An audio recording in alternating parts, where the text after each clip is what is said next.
Kita lanjutkan kajian kita masih membahas surat Siratul Mustafa alaihi salatu wassalam Muhammad ibn Abdullah. Sirah orang pilihan Nabi kita, Nabi besar Muhammad sallallahu alaihi wasallam. Dan kemarin kita sudah sampai kepada menceritakan pernikahan Nabi sallallahu alaihi wasallam dengan Sayyidatu Nisa'il Alamin, pemimpinnya para wanita kelak di sorga, Khadijah bintu Khuwailid radhiyallahu anha. Jadi setelah Nabi sallallahu alaihi wasallam menikah dengan Khadijah, maka seluruh kekayaan Khadijah diserahkan kepada Nabi sallallahu alaihi wasallam. Artinya betul-betul Khadijah melepaskan seluruh beban dunia dan fokus menjadi ibu rumah tangga bagi Nabi sallallahu alaihi wasallam dan tidak disibukkan dengan karirnya. Karena ketika itu Nabi sallallahu alaihi wasallam banyak dianugerahi keturunan, 4 dari wanita dan 2 dari laki-laki. Maksudnya dari rahim Khadijah. Pertama Zainab, yang kedua Ruqayyah, yang ketiga Ummu Kulthum, dan yang keempat Fatimah bintu Rasulullah sallallahu alaihi wasallam radhiyallahu anhunna. Kemudian anak laki-laki yang pertama Qasim dan meninggal di waktu kecil. Kemudian yang kedua Abdullah atau disebut dengan At-Tayyib. Ada yang mengatakan 3 dari putra Khadijah, ada yang mengatakan 2. Tetapi semua anak laki-laki Rasul meninggal di waktu bayi. Sampai pun ketika kelahiran Ibrahim putra Maria Qibtiyah pun tidak sampai 2 tahun usianya sudah meninggal. Artinya tidak ada yang hidup dari turunan Rasul yang laki-laki. Semua yang hidup itu perempuan, dan Rasul menyaksikan pernikahan mereka. Baik pernikahan Zainab dengan Abul As ibn Rabi, kemudian pernikahan Ruqayyah dan Ummu Kulthum dengan kedua putra Abu Lahab, kemudian diceraikan keduanya dan dinikahi oleh Utsman ibn Affan radhiyallahu an, ataupun pernikahan Fatimah dengan Ali radhiyallahu an. Karena seluruh anak-anak Rasul itu meninggal sebelum Nabi. Zainab meninggal, Nabi masih hidup. Ruqayyah meninggal, Nabi masih hidup. Kemudian juga Ummu Kulthum meninggal, Nabi juga masih hidup. Kecuali Fatimah. Fatimah itu meninggal setelah Rasul meninggal 6 bulan setelahnya. Karena sudah dihabarkan saat detik wafatnya Rasul. Kata Fatimah, Rasul membisikkan kepadaku bahwa aku orang pertama yang akan menyusul dia dari keluarganya. Makanya sepeninggal Rasul 6 bulan setelahnya Fatimah meninggal. Artinya semua putra Rasul meninggal sejak kecil, tapi anak perempuannya meninggal ketika sudah berumah tangga semuanya. Masyarul muslimin yang dimuliakan Allah Azza wa Jalla, sebab inilah maka Khadijah betul-betul menjadi ibu rumah tangga karena anak-anaknya banyak.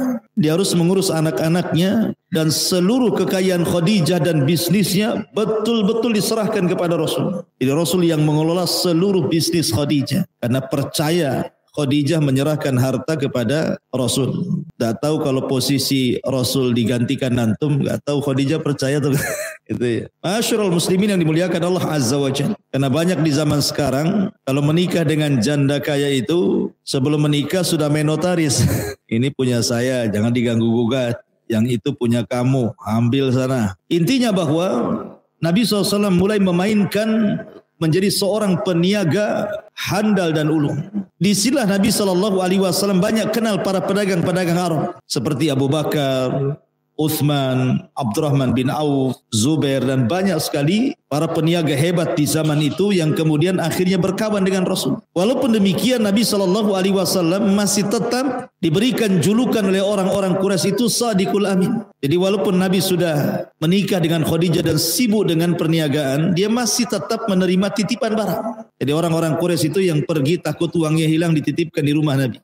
Dititipkan di rumah Nabi dan begitu seterusnya. Bahkan sampai diangkat jadi Nabi pun sama. Seolah-olah di tengah-tengah Quraisy itu Nabi membuat bank syariah pertama dalam Islam, tempat penitipan barang wada'ah. Masyarul muslimin yang dimuliakan Allah Azza wa Jalla. Sampai ketika usianya mendekati 40 tahun, 37 tahun kurang lebih seperti itu. Nabi SAW mulai bosan. Bosan dengan dunia. Bosan dengan berniaga. Karena melihat orang-orang Quraisy itu semakin hari semakin bejat.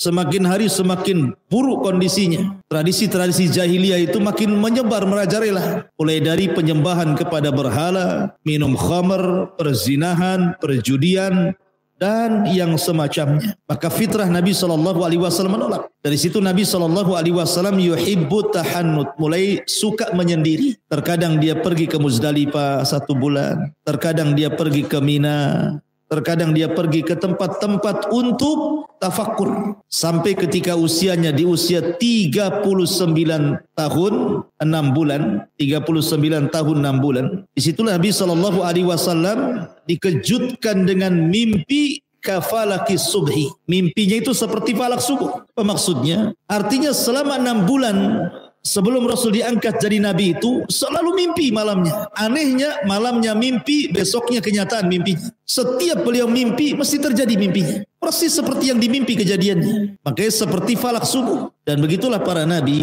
terkadang beli dengan mimpi. Seperti Yusuf dalam penjara mentakwilkan mimpi. Ibrahim alaihi salatu wassalam juga ketika mendapatkan perintah untuk menyembelih Ismail pun dimulai dengan mimpi. Dan mengatakan kepada Ismail, ya bunai inni ara fil manami anni azbahuka fangdur madza tara. Wahai anakku, semalam aku bermimpi, aku menyembelih kamu, bagaimana pendapatmu? Dan mimpinya para nabi adalah perintah Allah dan wahyu. Jadi Nabi SAW sebelum diangkat menjadi Nabi dan Rasul dimulai dengan mimpi dulu. Asik mimpi saja malamnya. Tapi anehnya mimpinya menjadi sebuah kenyataan. Malam mimpi besoknya terjadi. Malamnya mimpi besoknya terjadi. Dan itu selama 6 bulan. Ketika genap usianya di 40 tahun. Maka Nabi SAW bermimpi. Dalam mimpinya didatangi oleh seseorang jelmaan dari malaikat, kemudian membacakan ayat Al-Quran di dalam sebuah gua. Maka rupanya mimpi ini menjadi sebuah kenyataan. Tepat di usia 40 tahun, Allah Subhanahu wa taala memberikan nikmat kepada Rasul, nikmat yang sangat besar. Nikmatun nubuwwati war risalah. Nikmatun nubuwwati war risalati. Nikmat kenabian dan nikmat risalah. Jadi ketika Nabi SAW di usia 40 tahun, kenapa Allah pilih 40 tahun? Karena usia 40 tahun itu usia lagi matang-matangnya. Makanya Allah mengatakan, falamma balagha arba'ina sanatan qala rabbi auzini an ashkura ni'mataka allati an'amtu alai wa ala walidayya. Biasanya orang kalau sudah usia 40 tahun itu matang otaknya. Secara emosi sudah stabil. Nikmat pun secara global sudah diberikan Allah. Karena biasa di usia 40 tahun itu sudah berumah tangga. Di usia 40 tahun sudah punya anak. Di usia 40 tahun biasanya sudah ada pekerjaan yang mapan. Di usia 40 tahun sudah bisa merendahkan emosi. Di usia 40 tahun bisa berfikir, bisa menimbang. Makanya kemudian usia ini ada rahasia. Rahasia di balik 40 tahun itu. Kenapa Rasul di usia ini diangkat jadi Nabi? Kan bisa saja Allah angkat di usia 30 tahun, di usia 25 tahun supaya lagi kencang-kencangnya kan gitu ya. Tapi tidak, Allah mengangkat Rasul di usia 40 tahun. Karena disitulah memang matang-matangnya usia manusia. Makanya penduduk sorga pun usianya antara 40 sampai 43 tahun kan. Sama dengan Nabi Isa bin Maryam ketika diangkat usianya berapa? 43 tahun. 33 tahun afwan. Jadi penduduk Nabi SAW diangkat menjadi Nabi dan Rasul di usia 40 tahun. Bagaimana kisahnya? Jadi suatu ketika Nabi SAW tepat di bulan Ramadan. Tepat di bulan Ramadan. Lebih tepat lagi di 10 akhir Ramadan. Lebih tepat lagi di tanggal-tanggal ganjil bulan Ramadan di 10 akhir Ramadan. Bisa 21, bisa 23, bisa 25, bisa 27, bisa 29. Nabi SAW sudah 1 bulan tahannut beriktikaf di dalam gua yang disebut dengan Gua Hira. Disitulah Nabi SAW tafakkur. Tiba-tiba ketika dia sedang tafakkur, datang malaikat Jibril dalam bentuk manusia. Ingat, Jibril itu kalau datang menemui Rasul pasti akan berpenampilan dengan penampilan yang indah, yang bersih, yang tampan, yang ganteng supaya tidak menakuti. Masuk dia ke dalam gua, kemudian mengucapkan salam, assalamualaikum ya Muhammad. Nabi bingung karena Nabi tidak kenal dia. Layaknya antum kalau ketemu kawan, kemudian salaman, assalamualaikum, salaman, kemudian antum pelukan. Maka Jibril tiba-tiba setelah salaman memeluk Nabi SAW dengan sangat erat sekali. Kemudian Jibril mengatakan di telinga Rasul SAW, Iqra ya Muhammad. Iqra ya Muhammad. Baca wahai Muhammad. Nabi ini ummi, tidak bisa baca, tidak bisa nulis. Maka Rasul mengatakan, ma'ana biqari, aku tidak bisa baca. Tapi Jibril kemudian kedua kalinya menyebut Iqra dengan mengeraskan lagi pelukannya dan mengatakan, Iqra ya Muhammad. Rasul tetap mengatakan ma'ana biqari. Yang ketiga kalinya Rasul makin menekan pelukannya sehingga Rasul keluar keringatnya karena ketakutan dan mengatakan Iqra ya Muhammad. Nabi SAW mengatakan ma'ana biqari. Subhanallah. Sayyidul malaika memeluk Sayyidul anbiya'i wal mursalin. Kedua pemimpin langit dan pemimpin bumi berpelukan di sini. Pemimpin para malaikat Jibril, Sayyidul malaika, dan pemimpin para nabi, pemimpin para rasul, bahkan pemimpin manusia adalah Nabi SAW. Dua pemimpin sedang berpelukan. Sangat indah sekali. 3 kali Jibril mengatakan Iqra, dan Rasul 3 kali pula mengatakan ma'ana biqari. Akhirnya Jibril pun kemudian mentalkinkan kepada Nabi SAW, Iqra bismi rabbikal ladzi khalaqal insana min 'alaq. Iqra wa rabbukal akram alladzi 'allama bil qalam 'allamal insana ma lam ya'lam. 5 ayat dalam surah Al-Alaq. Inilah 5 ayat pertama kali turun kepada Rasul dari surah Al-Alaq, yang sebelumnya belum pernah Quran turun kepada Nabi SAW, dan itu peristiwanya tepat di malam Lailatul Qadar. Makanya Allah Subhanahu wa taala berfirman, "Inna anzalnahu fi Lailatul Qadar." Sesungguhnya kami turunkan Al-Quran di malam Lailatul Qadar. Ada yang mengatakan maksudnya turunnya Al-Quran di malam Lailatul Qadar itu maksudnya secara jumlah keseluruhan 30 juz dari Lauhil Mahfuz ke Baitul Uzza di langit pertama. Tapi ada juga yang mengatakan bahwa yang dimaksud awal mula turun Quran surah Al-Alaq itu di malam Lailatul Qadar. Adapun ayat-ayat yang lain ya disesuaikan dengan peristiwa dan kejadian. Tapi yang pertama kali turun kepada Rasul di malam Lailatul Qadar. Makanya Allah Subhanahu wa taala mengatakan syahrul ramadhan alladzi unzila fihil Quran. Bulan Ramadan itu bulan diturunkan Al-Quran, dan lebih khusus lagi malam Lailatul Qadar. Karena malam Lailatul Qadar itu malam Lailatun Mubarak, malam yang penuh dengan berkah. Masyaallah muslimin yang dimuliakan Allah Azza wa Jalla. Maka Nabi SAW ketika kemudian Jibril membacakan kalimat Iqra bismi rabbikal ladzi khalaq, Rasul ikut-ikut membaca Iqra bismi rabbikal ladzi khalaq, khalaqal insana min 'alaq. Maka Rasul cepat-cepat mengikuti gerakan Jibril. Maka Allah Subhanahu wa taala memerintahkan Rasul untuk tidak mengikuti ucapan Jibril. La tuharrik bihi lisanaka lita'jala bi. Jangan kau tergesa-gesa, dengarkan saja gitu. Enggak usah mengikuti Jibril. Satu ayat kau ikut satu ayat karena takut lupa. Karena Allah Subhanahu wa taala kumpulkan Al-Qur'an itu ke dada Nabi SAW. La tuharrik bihi lisanaka lita'jala bi inna jama'na 'alaika Qur'ana. Ma'asyiral muslimin yang dimuliakan Allah Subhanahu wa taala. Setelah turun surah Al-Alaq 5 ayat pertama ini, resmilah Rasul diberikan SK dan didaulat menjadi seorang nabi. Nubbi'a bil Iqra wa ursila bil mudaththir. Maka dia diangkat menjadi nabi dengan turunnya surah Iqra atau Al-Alaq. Setelah kejadian ini, Nabi SAW ketakutan manusiawi.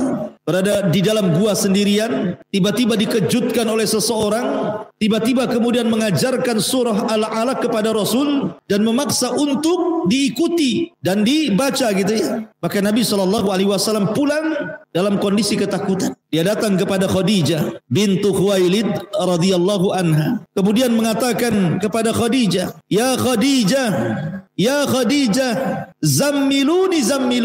Wahai Khadijah, selimuti aku, wahai Khadijah, selimuti aku." Maka Khadijah pun kemudian menyelimuti Nabi SAW setelah peristiwa itu. Kemudian Khadijah memberikan ketenangan kepada Nabi SAW. Karena begini, coba kondisinya berada di atas ketinggian. Gua Hira itu kan di atas bukit, Mekah di bawah. Dia di atas bukit. Dari gua itu nampak Mekah. Tidak ada orang, tiba-tiba muncul orang itu pergi dan datang dan pergi tidak diketahui. Tiba-tiba kemudian hilang begitu saja ya. Maka wajar Rasulullah SAW takut. Sehingga kemudian berpikir apakah dia itu jin, ataukah dia malaikat, ataukah dia makhluk apa gitu ya. Wajar Nabi SAW takut jadinya ya. Akhirnya kemudian dia pun datang menemui Khadijah dengan menggigil untuk diselimuti. Khadijah ingin menenangkan Nabi SAW dan mengatakan, "Kalla wallah ma yuhzikallahu abada." Wahai suamiku, peristiwa ini jangan kau pikirkan. Ini bukan peristiwa yang akan menghinakan dirimu. Bahkan peristiwa ini demi Allah, Allah tidak mungkin menghinakan dirimu. Kamu ini orang baik. Innaka latasilur rahim, kamu orang yang menyambung silaturahim. Wa tahmilul kal, menanggung beban orang-orang. Wa taksibul ma'dum, membantu orang yang kesusahan. wa taqri dhaifa, membantu memuliakan tamu-tamu, wa tu'inu ala nawabi'il haq, dan engkau senantiasa membela kebenaran. Engkau orang baik, tak mungkin kamu ini peristiwa ini menghinakan dirimu wahai suamiku. Jadi Khadijah memberikan ketenangan kepada Rasul dengan cara menyelimuti Rasul, kemudian masuk dalam selimut, kemudian dihiburnya Nabi SAW sampai Rasul tenang. Cukup sampai di sini? Tidak. Khadijah ingin memastikan kepada Rasul peristiwa ini kepada saudaranya Waraqah ibn Naufal. Maka berangkatlah Khadijah dengan Nabi SAW menuju Waraqah ibn Naufal. Waraqah ibn Naufal ini seorang Hanif yang mengikuti ajaran Ibrahim alaihi salatu wassalam, dan dia masuk agama Nasrani dan memperdalam Nasrani sehingga dia tahu paham tentang kenasranian. La Khadijah membawa Rasul menghadap Waraqah untuk mengkonsultasikan peristiwa itu. Datanglah Nabi SAW kepada Waraqah ibn Naufal dan juga Khadijah. Kemudian mulailah bercerita tentang peristiwa ini. Rasul menceritakan kondisi mulai dari sering mimpi, kemudian mimpinya seperti falak subuh, kemudian sampai dia tahannut di gua, tiba-tiba datang orang kemudian membaca surah Iqra bismi rabbikal ladzi khalaq, khalaqal insana min 'alaq, Iqra wa rabbukal akram alladzi 'allama bil qalam 'allamal insana ma lam ya'lam. Ketika Rasul membaca 5 ayat surah Al-Alaq, tiba-tiba Waraqah ibn Naufal menangis. Kemudian Rasul mengatakan, kenapa saudaramu menangis wahai Khadijah? Kata Khadijah, biarkan saja, nanti dia akan mendatangkan dengan kabar yang telah terjadi dengan. Maka tiba-tiba kemudian Waraqah ibn Naufal mengatakan, wahai ibna ammi, wahai anak pamanku, maksudnya Khadijah. Sesungguhnya suamimu ini, maksudnya Nabi SAW, dia akan diangkat menjadi Nabi. Dia akan diangkat menjadi Nabi. Dan kelak kalau Allah Subhanahu wa Ta'ala sudah mengangkat dia jadi Rasul, maka dia akan dikeluarkan oleh kaumnya. Nabi kaget. Ketika Waraqah mengatakan dia akan dikeluarkan dari kaumnya, Rasul langsung menyela-nyela. Awa mukhriji qaumi, wahai Waraqah, apakah kaumku akan mengusir diriku padahal aku ini Ibnul Arab? Saya anak dari pemimpin Arab Abdul Muttalib. Kenapa saya dikeluarkan? Kenapa saya diusir gitu ya? Maka Waraqah mengatakan, ya Muhammad, apapun yang kau bawa atau siapapun yang membawa apa yang kau bawa, kecuali pasti akan diusir, kecuali pasti akan dibunuh, kecuali pasti akan disakiti. Tetapi tenang, Allah Subhanahu wa Ta'ala akan menjagamu. Kata Waraqah, seandainya laitani akunu hayyan id yukhrijuka qaumuk. Kalau seandainya aku masih hidup wahai Muhammad ketika kaum mengeluarkan kamu dari Mekah ini, apa kata Waraqah ibn Naufal? Tentu aku yang akan terdepan menjadi pembela dirimu. Dari sini menunjukkan bahwa Waraqah ibn Naufal beriman kepada Nabi SAW, karena dia berjanji kalau seandainya ketika Allah mengutus engkau menjadi Nabi dan Rasul dan kau mengeluarkan dirimu dari kaummu ini, maka saya akan membelamu. Menunjukkan Waraqah beriman dengan Nabi SAW. Sehingga ada khilaf para ulama tentang siapa yang beriman dari kalangan orang dewasa. Ada yang mengatakan Waraqah, ada yang mengatakan Abu Bakar Siddiq radhiyallahu anhu. Ma'asyiral muslimin yang dimuliakan Allah Azza wa Jalla. Maka dari sini Khadijah dan Rasul SAW mendapatkan maklumat dari Waraqah bahwa suaminya akan diangkat bukan hanya jadi Nabi tapi jadi Rasul. Maka hari pertama lewat setelah konsultasi kepada Waraqah, hari kedua, hari ketiga, 1 minggu, 1 bulan. Nabi SAW kemudian balik lagi ke gua, tidak tampak juga Jibril datang lagi. Bulan kedua tidak juga Jibril datang. Bulan ketiga Jibril tidak datang lagi. Bulan keempat, bulan kelima, sampai bulan ke-6. 6 bulan setelahnya Nabi mulai sempit dadanya. Sehingga mungkin bahasa kita, betul tuh Waraqah ini cerita nih. Ya gitu loh bahasa kitanya. Jangan-jangan dia buat cerita saja katanya. Karena Jibril cuma 1 kali, habis itu datang lagi. Sesak dada Nabi. Sampai ada dalam sebuah asar itu, saking sesaknya dada Nabi, Nabi sampai naik ke atas bukit dan hampir bunuh diri. Karena dia merasa, apakah saya ini gila? Apakah yang datang kepada saya ini jin? Apakah setan gitu ya? Karena nggak datang lagi 1 kali aja masalahnya. Tetapi riwayat asar tentang Rasul akan terjun dan bunuh diri, ya sebagian ulama juga ada yang mengkritik, tidak benar kisah itu. Tapi ada juga yang menetapkan karena ada asar. Tiba-tiba ketika Nabi SAW naik ke atas bukit, sudah sesak di dadanya, dari langit tiba-tiba ada yang memanggil dia. Ya Muhammad, ya Muhammad, irfa ra'sak. Wahai Muhammad, angkat kepala. Ketika dia mengangkat kepala, rupanya Jibril datang dalam bentuk asli. Kalau pertama kan dalam bentuk manusia nih. Ini dalam bentuk asli. Sedang duduk di antara langit dan bumi, terbentang 600 sayap. Yang satu sayap sadal ufuk. Sadal ufuk itu artinya panjangnya mulai terbenam sampai terbitnya matahari. Jadi kalau kita melihat ke depan sayap Jibril, melihat ke belakang sayap Jibril, ke samping kiri kanan sayap Jibril. Seolah-olah langit ditutupi oleh sayap Jibril. Dan tidak ada yang mengetahui tentunya kecuali Rasul. Yang diperlihatkan Jibril menampakkan dalam bentuk asli, memiliki 600 sayap dan sangat besar sekali. Dan memanggil-manggil Nabi SAW. Sontak saja Rasul makin takut. Ketemu orang dalam gua saja sudah takut. Macam mana pula ketemu Jibril dalam bentuk rupanya yang asli. Ibaratnya antum datang ke hutan Jabal Uhud sana, ketemu dinosaurus. Kan itu. Apa enggak bingung? Tungganglah, jangan dinosaurus lah. Ular sawah saja tuh udah ketakutan. Jangan ular sawah. Ada orang yang takut kecoa, ikhwan. Ada kecoa terbang di rumah, takut ngambil sapu. Bukan kecoa yang diperang itu. Listrik kena perang sama dia. Sama gagang sapu, saking takutnya. Ini yang ditampakkan makhluk besar. Lari Nabi SAW. Jibril terus memanggil-manggil. Masyarul muslimin yang dimuliakan, sampai akhirnya dia sampai di rumahnya. Kemudian pintu tidak tertutup, langsung masuk ke kamar. Kemudian dia memanggil-manggil Khadijah, dathiruni ya Khadijah, dathiruni. Aina Khadijah, di mana Khadijah? Sambil menggigil ketakutan. Kemudian mengambil selimut, masuk ke dalam selimut. Rupanya Jibril, suaranya masuk ke dalam selimut. Ya ayyuhal muddathir, qum fa'andir. Wa rabbaka fakabbir.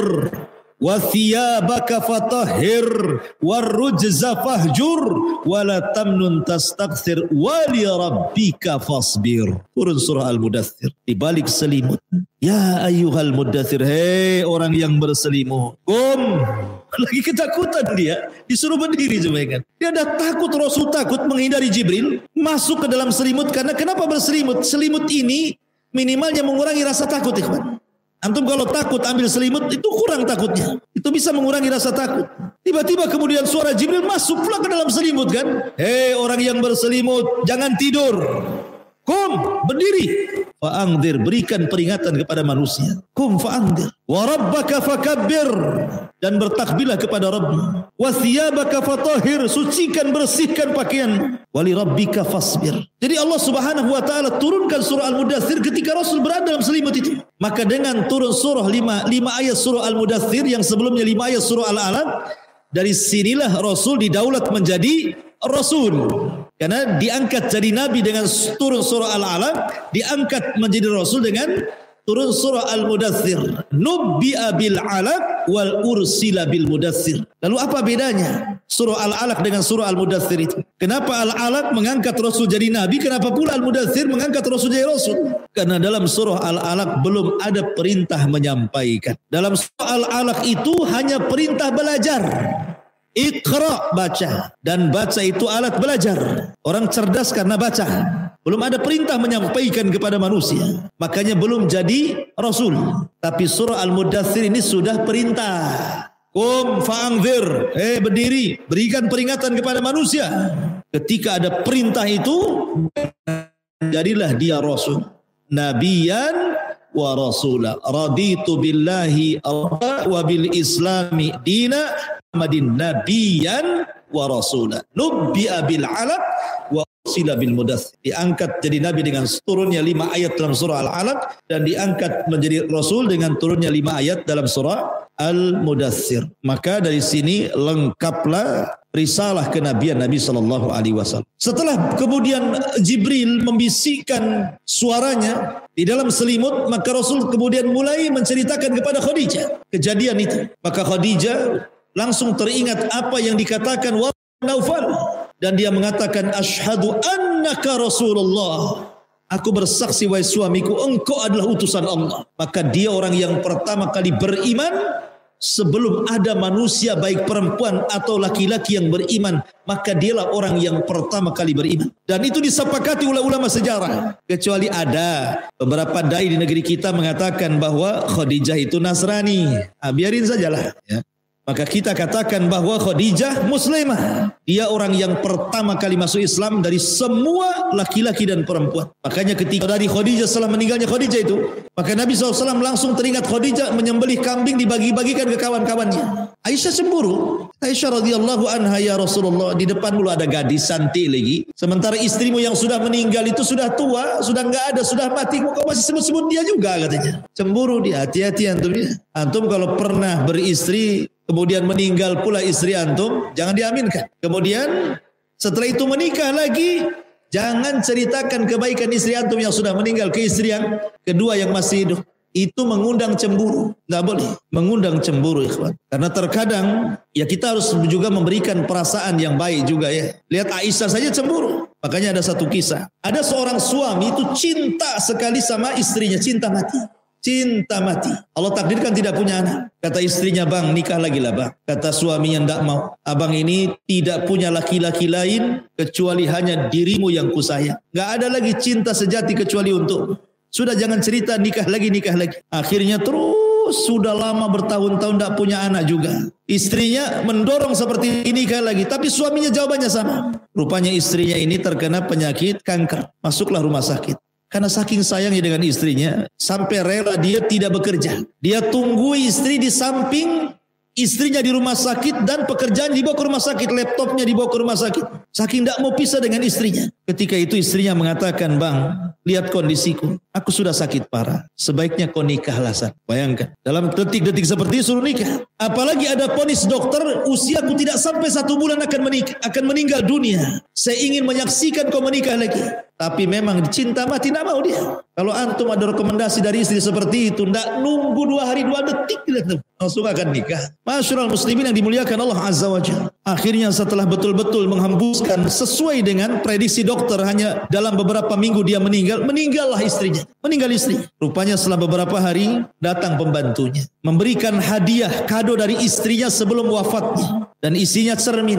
Kemudian setelah dibuka rupanya cermin biasa. Kemudian di balik cermin itu ada surat dan mengatakan, bang, boleh jadi abang menikah ketika saya masih hidup. Abang takut saya cemburu. Sekarang istrimu loh sudah di kuburan, sudah di liang lahat. Alam sudah berbeda. Apakah abang tidak mau nikah lagi? Mau cemburu sama siapa? Orang yang sudah dalam kuburan. Subhanallah kan. Akhirnya dia mengatakan dalam surat terakhirnya, tetapi kalau memang engkau sayang kepadaku, kalau Allah takdirkan dengan istrimu yang baru, kau dapat keturunan perempuan, berikanlah nama anak perempuanmu itu dengan namaku. Wah, ini cinta sejati nih. Kayak sinetron saja jadi. Ya kan? Tapi ini kan kisah nyata ya kawan. Masyarul muslimin yang dimuliakan Allah Azza wa Jalla. Intinya bahwa Aisyah cemburu. Kalau Nabi SAW kemudian selalu menceritakan Khadijah ini. Jadi akhir kemudian Rasul memberikan alasan. Kenapa dia tidak bisa menghilangkan Khadijah di benaknya itu. Sini Aisyah, saya kasih tahu ya. Kemudian Rasul mengatakan, sesungguhnya Khadijah, wanita yang pertama kali beriman sebelum ada manusia yang beriman. Khadijah wanita yang pertama kali menginfakkan seluruh hartanya di tengah-tengah manusia bakhil. Khadijah manusia yang pertama kali membenarkan diriku di saat manusia mendustakan diriku. Dan dari rahim Khadijah lahirlah keturunan-keturunan. Siapa yang bisa menandingi Khadijah? Dia orang yang pertama beriman, dia orang yang pertama kali membenarkan, dia orang yang pertama kali menyerahkan hartanya untuk dakwah, dan dari rahimnya lahirlah keturunanku. Dan itu tidak ada pada istri-istriku. Wajar kalau aku nyebut Khadijah, begitu maksud. Artinya bahwa Khadijah spesial bagi Nabi SAW sampai tahun wafatnya disebut Amul Hazni, tahun kesedihan. 1 tahun Rasul itu sedih terus. Lihat bantal nampak Khadijah, lihat kursi nampak Khadijah, bahasanya seperti itu. Orang cintakan semua jadi seolah-olah orang yang dicintainya kan. Antum kalau cinta sama orang lihat pohon pisang bisa enggak pada di sini. Makanya orang kalau sudah cinta itu kadang-kadang gila loh. Makanya ada kisah Laila Majnun. Belum tahu Laila Majnun? Laila itu nama perempuannya, Majnun itu nama laki-laki. Majnun itu artinya edan. Ya, itu gila ya, itu sinting mungkin gitu. Sebut Majnun. Saking cintanya dengan Laila jadi Majnun dia. Jadi gila dia. Senang Majnun ini. Kenapa? Karena namanya terukir di malam hari. Bahasa Arabnya malam apa? Lailun. Kekasihku ada.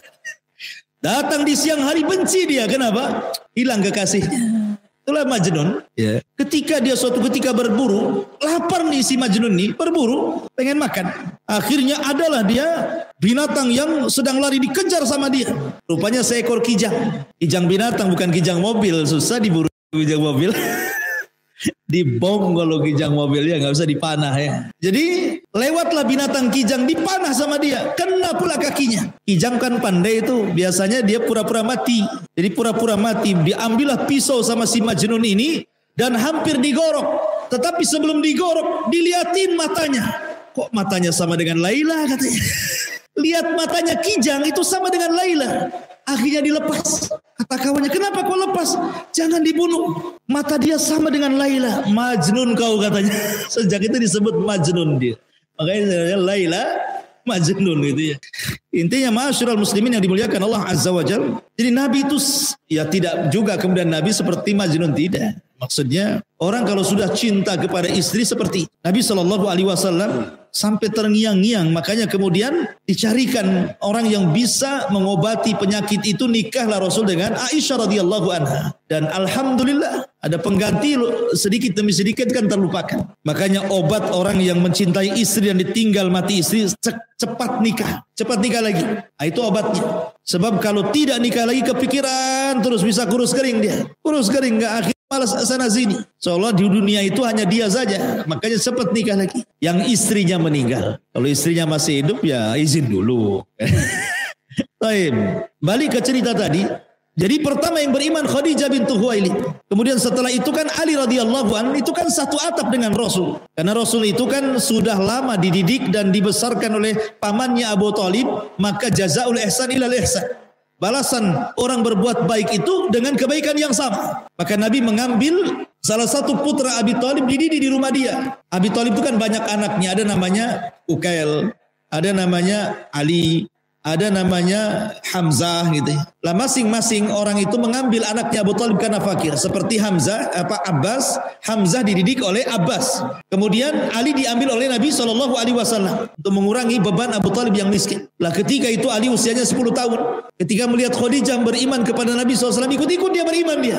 Aku pun bersyahadat, annaka Rasulullah katanya. Engkau juga adalah utusan Allah Azza wa Jalla. Maka ini orang kedua yang beriman dari anak-anak. Di rumah itu ada budaknya Rasul yang dimerdekakan, namanya Zaid ibn Harithah. Zaid ibn Harithah ini sebenarnya hadiah dari Khadijah untuk Rasul. Kenapa? Karena melihat kesedihan dari Rasul ketika meninggal anak-anak laki-lakinya. Karena anak laki-laki apalagi bagi orang-orang jahiliyah itu zaman dulu anak emas. Tapi anak perempuan itu tidak suka, makanya orang-orang jahiliyah itu mengumur anak perempuan mereka hidup-hidup. Jadi kalau anak laki-laki lahir itu kebanggaan gitu ya. Makanya Rasul sedih. Melihat kesedihan itulah oleh Khadijah kemudian dicarikan anak laki-laki. Ambil anak gitu ya. Dapatlah seorang budak kemudian dimerdekakan. Masih kecil Zaid ibn Harithah ini. Kemudian dihadiahkan kepada Rasul supaya menghilangkan kesedihan Rasul karena meninggalnya Qasim dengan Abdullah. Ada penggantinya Zaid kan gitu ya, di rumahnya ini. Ketika Zaid sudah besar, sudah remaja, datang pula orang tuanya mau ngambil lagi. Waktu kecil-kecil diserahkan, sudah gede mau diambil gitu ya. Maka kata Rasul, terserah Zaid, kau mau milih aku atau dia. Kata orang tuanya, baliklah kau Zaid, kau akan terus jadi budak di situ katanya. Maka Zaid mengatakan, seandainya aku jadi budak di samping Rasul, lebih baik dibandingkan jadi orang merdeka di samping kalian gitu. Dari situ Rasul senang karena Zaid memilih Rasul. Tiba-tiba Rasul kemudian mengatakan, Zaid bukan Ibn Harithah lagi, Zaid Ibn Muhammad. Langsung dinasabkan kepada dirinya. Dan orang-orang pun akhirnya dikasih tahu bahwa Zaid ini anaknya Muhammad. Turun surah Al-Ahzab membantah Nabi SAW.